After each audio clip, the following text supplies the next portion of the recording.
మన తండ్రి అయిన దేవుని నుండి, యేసుక్రీస్తు ప్రభు నుండి, పరిశుద్ధాత్మ దేవుని నుండి మీకు కృపా సమాధానము కలుగునుగాక. ఆమేన్. దూరదృష్టి లేనివాడు నశించిపోతాడని వాక్యము సెలవిస్తున్నది.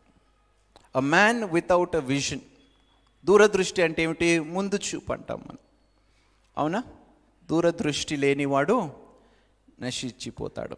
సహజంగా మనము న్యూ ఇయర్ వచ్చిందనుకో, డిసెంబర్ 31 వచ్చిందనుకో, అందరూ నాకు తెలిసి ఏదో ఒక దర్శనం కలిగి ఉంటారు. 2021లో ఏం జరగాలని ఒక విజన్తోని ప్లాన్ చేసుకుంటారు, అవునా? ఒక విజన్ ఉంటుంది, ప్రతి మనిషికి ఒక విజన్ ఉంటుంది, ఒక దర్శనం ఉంటుంది. 2021లో ఇవి జరగాలి, ఈ దర్శనంతో నేను ముందుకు వెళ్తాను, ఈ విజన్తో, ఈ దూరదృష్టితో నేను ముందుకు ప్రయాణిస్తాను.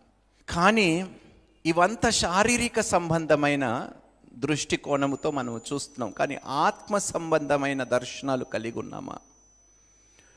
దేవుని రాజ్యము పట్ల మీ దర్శనం ఏమిటి? ఏం దర్శనం ఇచ్చాడు దేవుని రాజ్యం పట్ల? సంఘం పట్ల దర్శనం ఏమిటి? సువార్త పట్ల దర్శనం ఏమిటి? సేవ పట్ల మీ దర్శనం ఏమిటి? What is your vision for the church? What is your vision for the kingdom of God? What is your vision for the ministry? దేవుడు దర్శనాలు ఎందుకు ఇస్తాడు? జరగబోయే వాటి కోసం మనల్ని సిద్ధపరచుకోవటానికి దేవుడు మనకి దర్శనాలని కలుగజేస్తాడు. Many of us have a certain vision. చాలామందికి ఒక దర్శనం అని ఉంటుంది, ఆ సంవత్సరం ఏ విధంగా ఉండాలో. కానీ మన దర్శనం అంతా ఏమైపోయిందంటే కేవలము భౌతికమైన దర్శనముతోనే మనం ముందుకు వెళుతున్నాం. అంటే శారీరక సంబంధమైన ఏచ్ఛల కోసమే మన దర్శనాలన్నీ. ఏమిటది?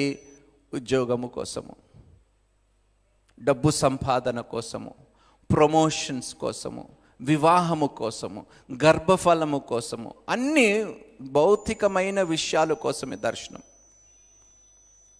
All our vision is mostly centred around earthly thing. భూ సంబంధమైన వాటితోనే మన దర్శనం అంతా. ఈరోజు యవ్వనస్తులుగా మీ దర్శనం ఏమిటి దేవుని రాజ్యము కోసం? What is your vision for the kingdom of God?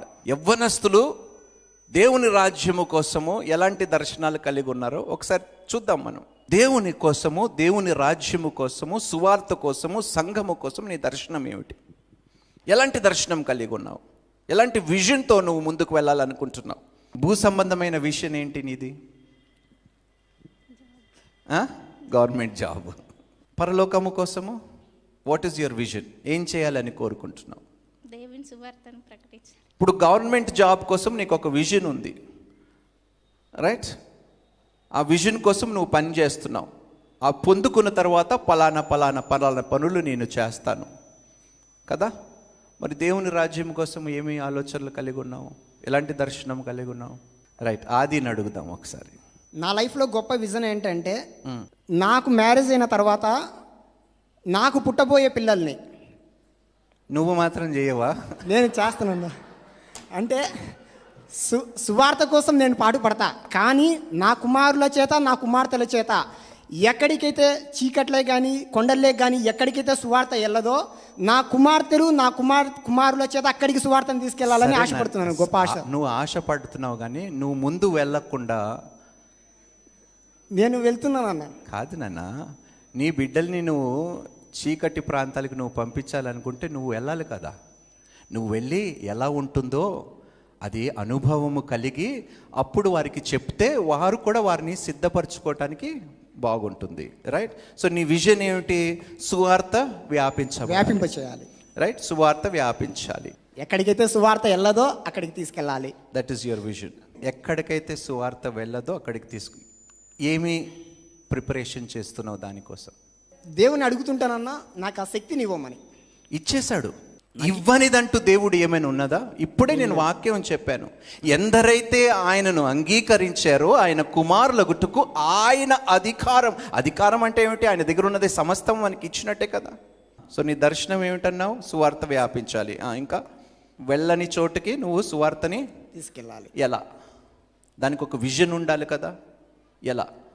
ఎలా ప్రారంభిస్తావు? అందుకనే విజన్ అనేది చాలా ముఖ్యమండి. ఆలోచనలు కలిగి ఉండటం అనేది దర్శనాలు కలిగి ఉండటం కాదండి. ఆలోచనకి దర్శనానికి చాలా తేడా ఉంటుందండి. అందరికీ ఆలోచనలు ఉన్న ఏవో చేయాలని, కానీ ఆ ఆలోచనలు అమల్లో పెట్టాలంటే ఒక దర్శనము కావాలి మనకి. ఈరోజు క్రైస్తవుల దగ్గర, యవ్వనస్తుల దగ్గర దర్శనము లేదు. ఆలోచనలు ఉన్నాయి కానీ ఆ ఆలోచనలు ఏ విధంగా అమలు చేయాలో దర్శనము లేదు. అందుకని ఆలోచనలు కాదు, ఆలోచనలు ఉండటం మంచివే, కానీ ఆ ఆలోచన క్రియారూపములో పెట్టాలంటే ఒక దర్శనము కావాలి, ఒక విజన్ కావాలి. ఏ విధంగా దాన్ని నేను ప్రాక్టికల్గా నేను అప్లై చేయగలుగుతాననే ఒక విజన్ లేకపోతే మన జీవితంలో, వాక్యములో ఉన్నది ఏ పని కూడా మనము చెయ్యలేము, నెరవేర్చలేము. చాలామందికి ఉంటుంది, చాలా ఆశలు కలిగి ఉంటాయి, చాలా ఆలోచనలు ఉంటాయి. మంచి ఉద్యోగం సంపాదించుకోవాలి, కానీ ఉద్యోగము సంపాదించుకోవాలంటే ఒక దర్శనము కావాలి, ఒక విజన్ కావాలి. ఆ ఉద్యోగము పొందుకున్న తర్వాత ఆ ఉద్యోగంని బట్టి నేను ఏమేమి చేస్తాను, ఒక క్రమము కావాలి మనకి.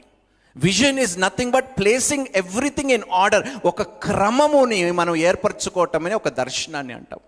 ఒక దర్శనము కలిగి ఉంటే రాయండి దాన్ని, దర్శనాన్ని పేపర్లో పెట్టండి. ఆ విజన్ ఏమిటో మీకే తెలియకపోతే, మీకే అర్థము కాకపోతే మీరు ముందుకు ఆ విజన్తో వెళ్ళలేరు.